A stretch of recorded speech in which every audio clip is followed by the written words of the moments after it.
Ese rectificador, caballeros, es el que está aquí. Ahorita estamos viendo diodos en la nomenclatura, diodos de alto voltaje. El diodo Zener se diferencia también por la representación eléctrica en los diagramas.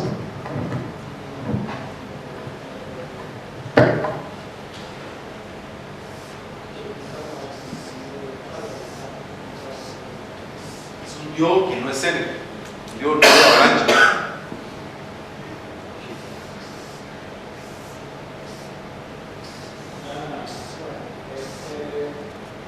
Esta es la representación de que tenemos un diodo de avalancha. Dependiendo del sistema eléctrico, si es de 12 o 24 voltios, así será el punto de ruptura de ellos. Es muy importante porque van a ver que hay sistemas eléctricos que utilizan diodos de avalancha, y entre las muchas otras funciones que hemos mencionado de los diodos de avalancha está también la protección de un componente muy importante que es el regulador de voltaje. No utilizaremos diodos de avalancha porque los queremos utilizar o porque queremos recortar el voltaje a un punto X dado, no. Hay un elemento en el sistema eléctrico que requiere que ese voltaje sea controlado y no pase a ciertos picos de voltaje. Les hablaba al inicio que en los reguladores de voltaje, los más viejitos utilizaban transistores en el componente que maneja la corriente que se drena al rotor. En los más modernos se utilizan MOSFETs de muy alta tecnología, en donde minimiza mucho la pérdida interna y se transfiere toda esa potencia al rotor del alternador, pero son componentes muy susceptibles. Algunos de ellos tienen que tener protección de que su voltaje de alimentación no supere los 68 voltios. Es ahí donde tiene sentido la regla de protección de que el voltaje no supere más los 24, 82 voltios en ese rango, para proteger la totalidad de salida del alternador como tal. Y entonces veremos la representación en esos sistemas donde no tenemos estos diodos convencionales, sino que tenemos esta simbología como tal. Entonces, cuando lleguen a ver esa literatura, sepa que estamos en necesidad de utilizar un rectificador con diodos de avalancha, diodos Zener. ¿Y por qué lo menciono? Porque existen diodos completamente idénticos, rectificadores completamente idénticos de alto voltaje y completamente idénticos con diodos de avalancha.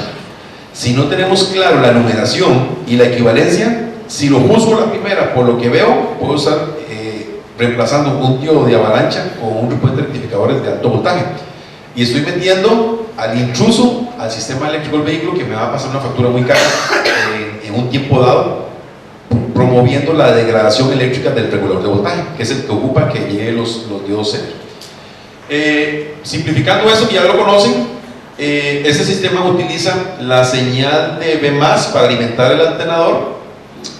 Utilizamos la lámpara de check-in, la terminal de lámpara, en algunos casos para polarizar el alternador, en otros casos el sistema de diagnóstico o ambos. En algunos casos se utiliza la señal de IG, que es el sistema de encendido, la señal de control para que comience a generar cuando todo lo demás esté. En otros no, nada más una señal de alimentación, que significa que viene del llavín, los 12 voltios, para que esté listo para generar. Y está la famosa terminal de sense o sense remoto. Vean que también va a batería, a positivo, igual que este.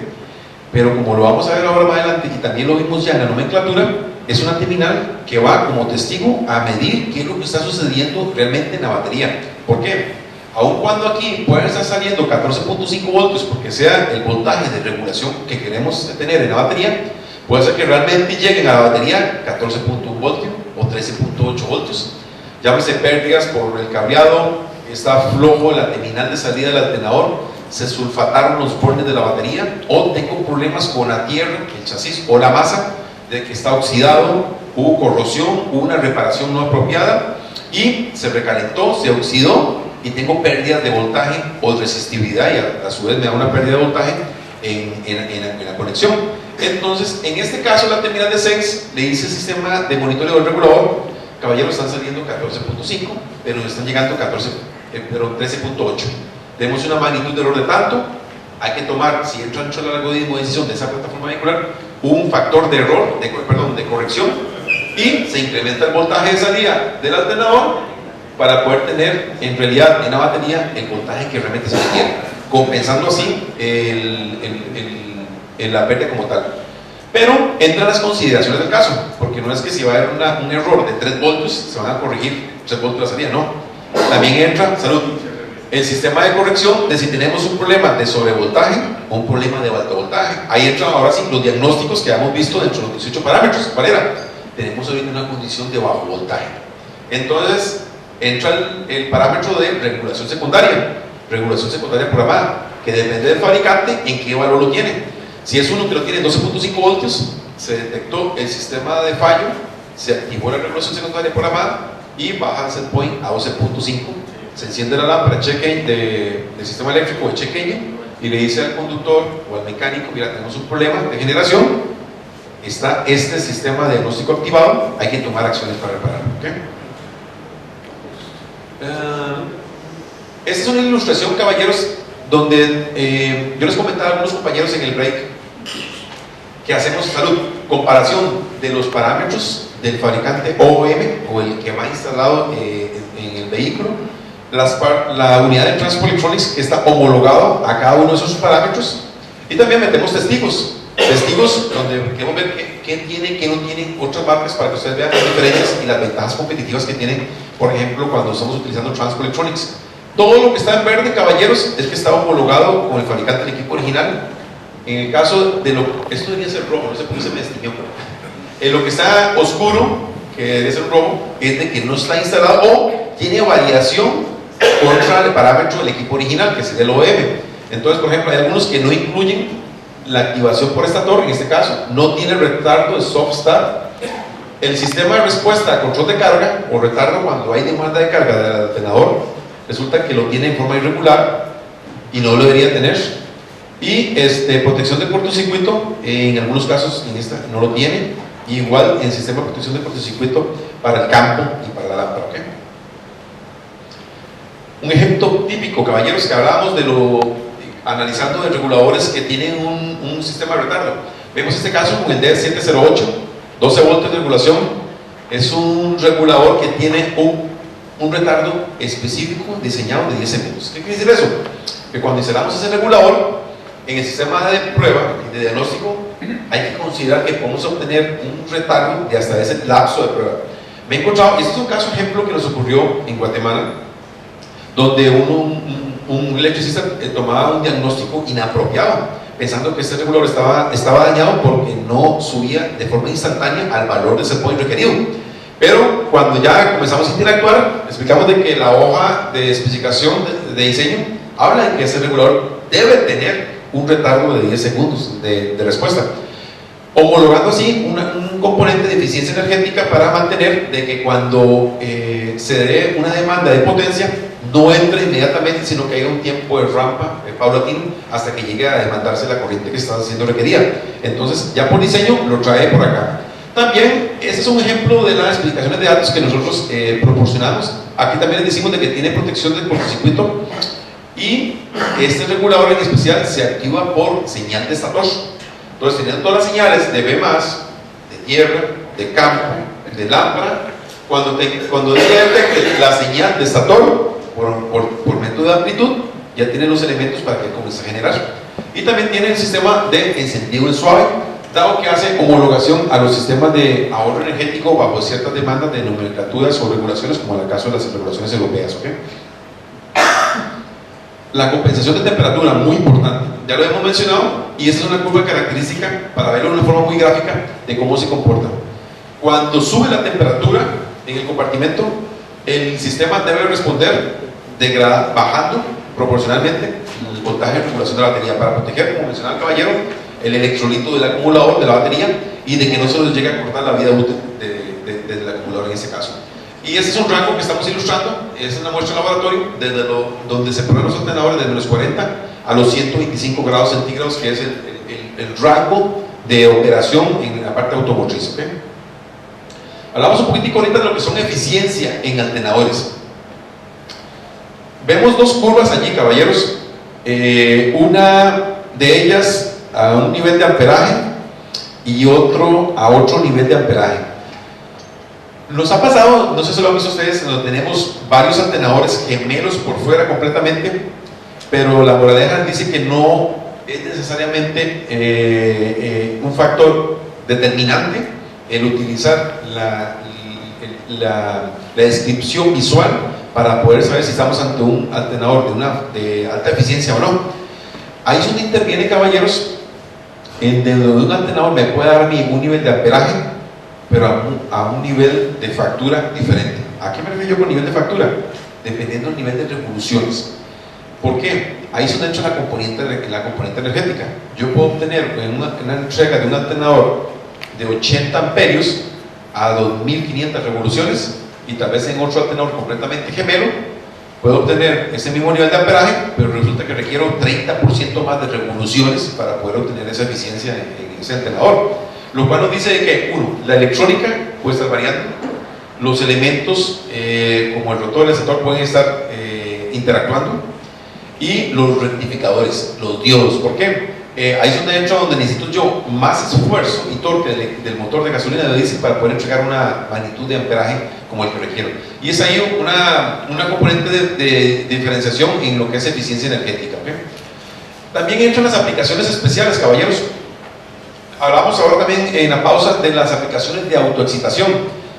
Hay veces encontrado donde requerimientos del cliente nos dan de que, mira, requiero para tal aplicación algo que sea autoexcitable. Tengo el alternador tipo CS130, que es la nomenclatura para ese tipo de reguladores, pero no quiero jugármela haciendo una modificación al sistema eléctrico y que me vaya a interactuar negativamente con el mismo y que yo vaya a degradar la vida útil de algunos de los componentes, como puede ser el regulador o el rectificador. También fabricamos lo que son los módulos ya diseñados apropiadamente con los diseños de ingeniería para que puedan interactuar de modo de autoencendido, y son parte de las que pueden esperar ustedes en este tipo de aplicaciones, y este es un ejemplo que ilustramos en alguno de ellos. ¿Okay? Ahora vamos a un tema muy importante, caballeros, que lo mencionaba también al inicio de la charla, que es no juzgar los reguladores solo porque los estamos viendo idénticos, porque en la realidad la electrónica varía muchísimo. Hablábamos casos de, por ejemplo, de los Ford, donde tenemos las aplicaciones de alternadores 6G, donde podemos tener hasta 12 reguladores completamente idénticos por fuera, con una circuitería completamente diferente por dentro, y en algunos casos con el riesgo de que se haga un intercambio no apropiado entre ellos, con resultados destructivos. ¿Por qué? Vamos a ver ahorita en el caso de los reguladores de 6G, donde en algún regulador es una señal de salida, en el otro la terminal es de entrada, y si me equivoco es irreversible el daño que le voy a producir al regulador. En este caso es un ejemplo real que ha ocurrido en el caso del IM350 y 345. Son reguladores, bueno, ahorita tenemos una foto, pero son reguladores completamente idénticos. Vean ustedes las descripciones que tenemos por acá, caballeros. ¿Alguien me puede decir que desde primera luz se ve que hay algo diferente? Las terminales son distintas, las conexiones. Estas y estas. En la forma. Esto, la nomenclatura. Uno es PD y aquí me dice que es LS, ¿verdad?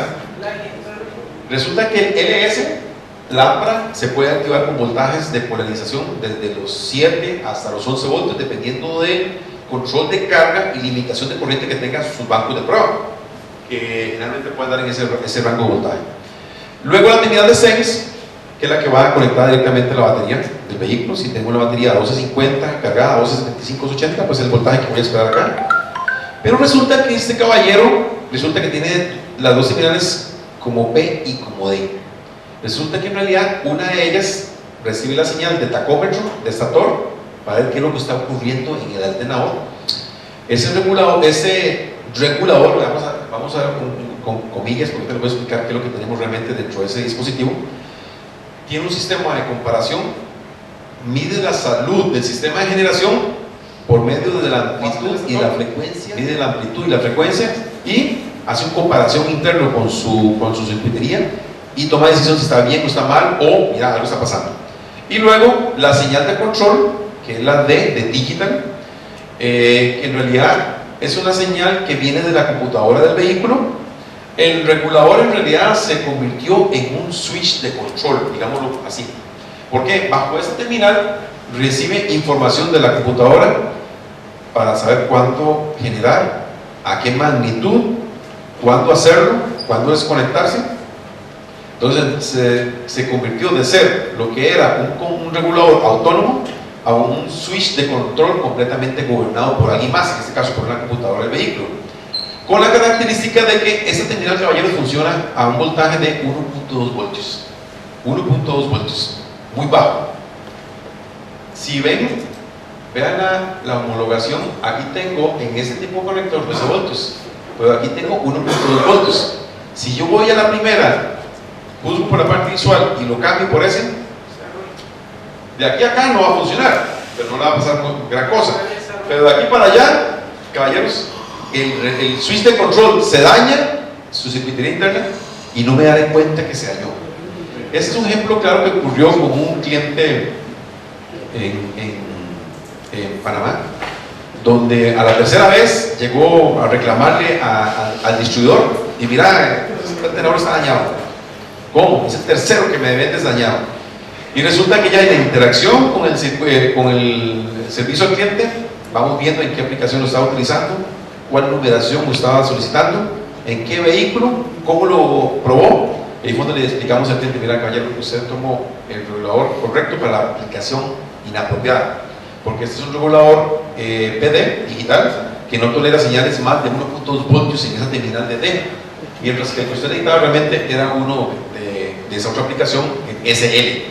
Entonces, para que ustedes vean de que vemos esta nomenclatura que ya está especificada en la tabla que vimos al inicio, y estamos hablando de un regulador que tolera señales no más de 1.2 voltios, con la aseveración de que si me la juego y lo pruebo, es casi que 100% seguro que el daño irreversible para el regulador de control.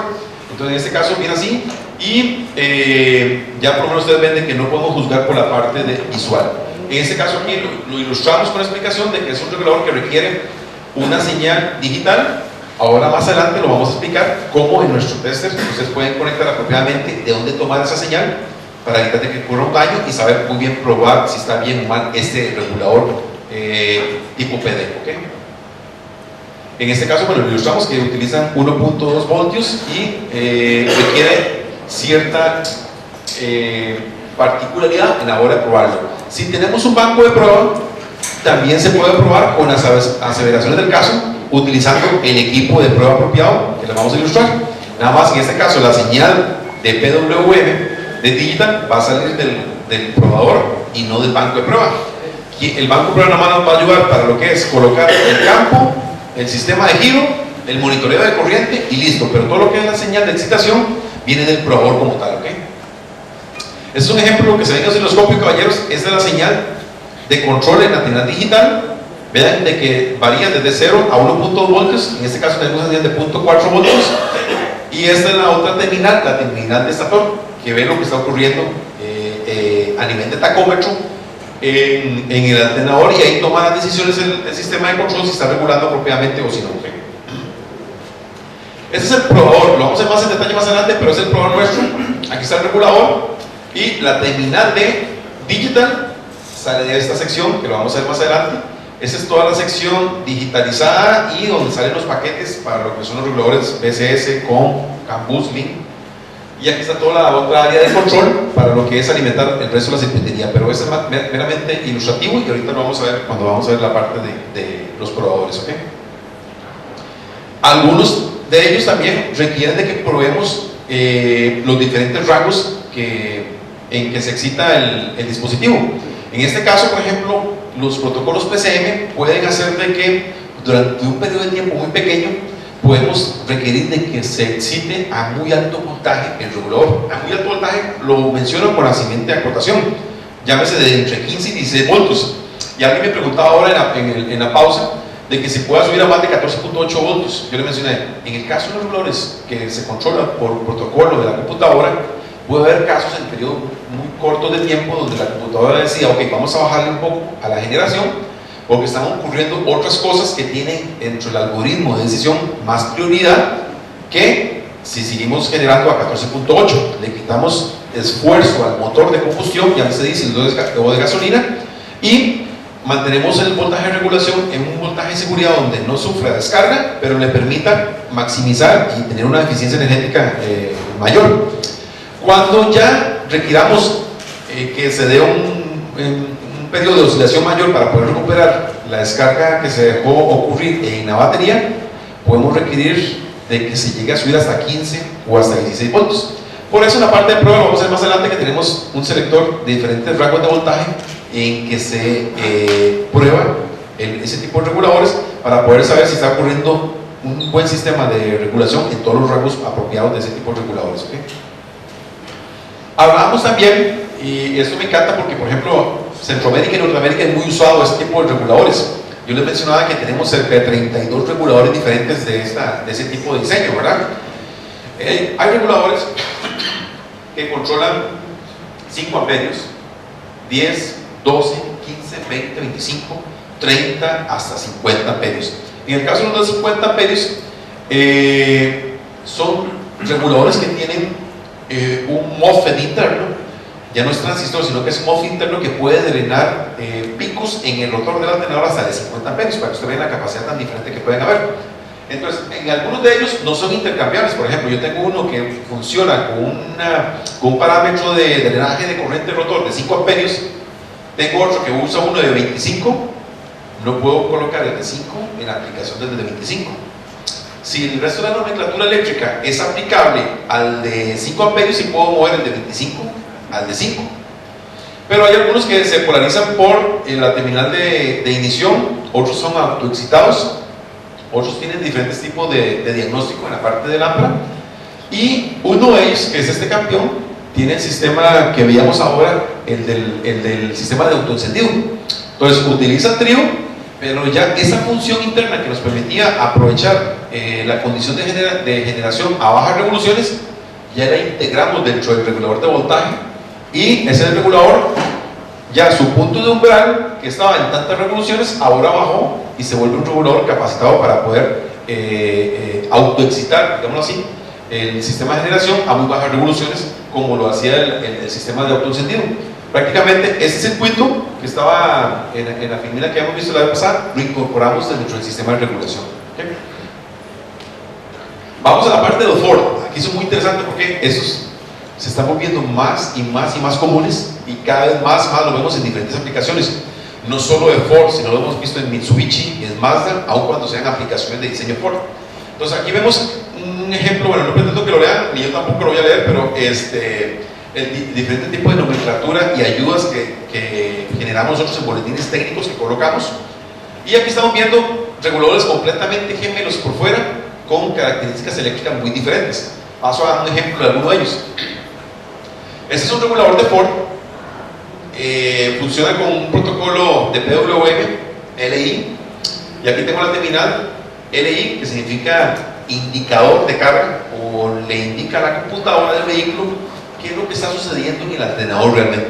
Este es un regulador gobernado por la computadora del vehículo, y la computadora ve lo que está sucediendo de acuerdo a lo que salga del regulador a través de esa terminal. Vean con mucho cuidado de que esta es una salida. ¿Por qué? Porque en la siguiente filmina vamos a ver de que otro regulador idéntico es a la inversa. La terminal se volvió una entrada. Y esta es una terminal de salida de la computadora hacia el regulador, que se llama RC, significa control de regulación, regulator control. Y el set remoto, que le indica a la computadora si el alternador está generando a 14.8 voltios, cuánto realmente está llegando a la batería. Si está llegando 14.2, hay un factor de corrección que hay que incrementar la generación para que se pueda compensar esa pérdida. Si el factor de corrección se incrementa a tal manera que ya no entra dentro del factor de corrección, sino dentro del diagnóstico de una potencial falla, por bajo voltaje o por algo, entra el sistema de potencial regulación secundaria. Entonces entra el valor de regulación, ya no de corrección, sino de regulación secundaria que tenga programado Ford para esta plataforma. Y este es un tipo de señal que transcurre en esta terminal. Si ustedes van a colocar un voltímetro, y un voltímetro como el que yo les mencioné, ¿sí, doctor? En el LI, sí. En el LI, si yo me pongo en el osciloscopio, ¿qué tipo de onda veo? En el otro ya se ve que es... Aquí ves una señal switching intermitente. ¿Por qué? Porque como la del RC. Exactamente, pasa a la switching. Sugiero, y a eso iba, si tienes un osciloscopio, lo vas a ver claramente qué es lo que está sucediendo. Si lo vas a ver con un tester, lo que puedes hacer es, si es un tester como el que vimos, un 88, vas a medir frecuencia y ancho de pulso. Ese es el parámetro que se llama duty cycle. ¿Lo han escuchado? Sí, ¿Sí? lo tengo, el ¿Todos? 60 lo tengo. Por aquí no, ¿verdad? Vamos a aclararlo, porque lo van a ver más y más.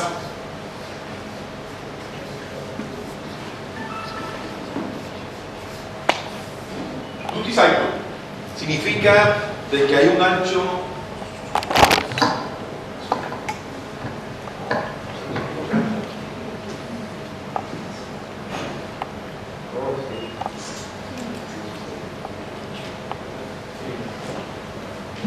Vamos a explicar eso porque es muy importante, dado que cuando hablamos de ese protocolo PWM, vamos a hablar de duty cycle y hay algunas consideraciones.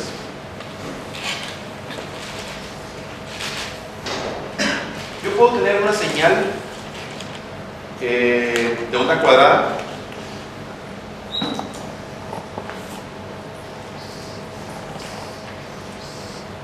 así, y puedo decir, si le coloco un multímetro que tenga para medir frecuencia, de que tengo 100, 120 Hz, por decirlo de alguna manera, me dice una parte de la información.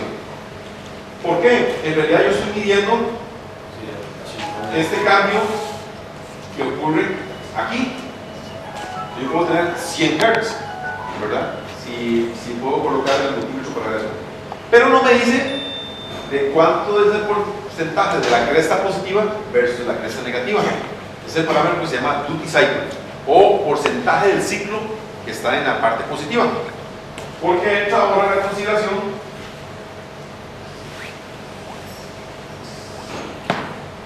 lo que más o menos quedó, ¿verdad? Aquí yo también tengo 100 Hz,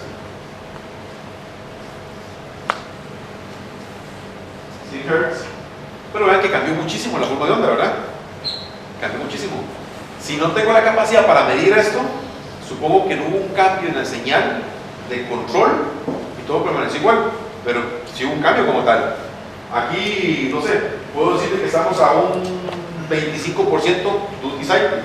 Significa que el porcentaje de la cresta está en la zona positiva. Ahora, esto va a cambiar n veces por segundo para poder transferir información de control y a su vez el regulador de diagnóstico hacia la computadora para cambiar el set point. Para cambiar el set point de regulación, para subirlo, para tomar decisiones sobre el proceso de regulación y también el regulador para devolver señal de diagnóstico a la computadora del vehículo. Entonces ya vimos de que medir solo amplitud de voltaje ya no me va a ser suficiente, porque no me va a decir mucho si estoy midiendo qué está sucediendo en el atenuador. Ahora yo necesito saber, si no tengo un osciloscopio, necesito saber si tengo un multímetro que me pueda ayudar a medir frecuencia y porcentaje de ciclo, por lo menos para saber determinar si está habiendo un buen intercambio de diagnóstico de control y diagnóstico entre el regulador y la computadora. Si van a colocar un multímetro que nada más tiene para medir voltios, ohmios, resistencia, lo que van a ver es una señal cerca de los 5 voltios. No sabemos si está cambiando, si está fija, entonces siembra muchas dudas al diagnóstico. Entonces ahí nos abre una gran gama de dudas y posibles condiciones que puedan estar ocurriendo. Posiblemente anómalas, si es por el cual ya el vehículo está con ustedes, o si el problema está en otro lado, pues tampoco les despeja la duda de decir confirmadamente de que no hay problema en el sistema de generación. Entonces necesitamos allí equipo de prueba apropiado para determinar si el regulador está ok o si hay un problema en el intercambio de información entre la computadora del vehículo y el regulador de voltaje. ¿Okay?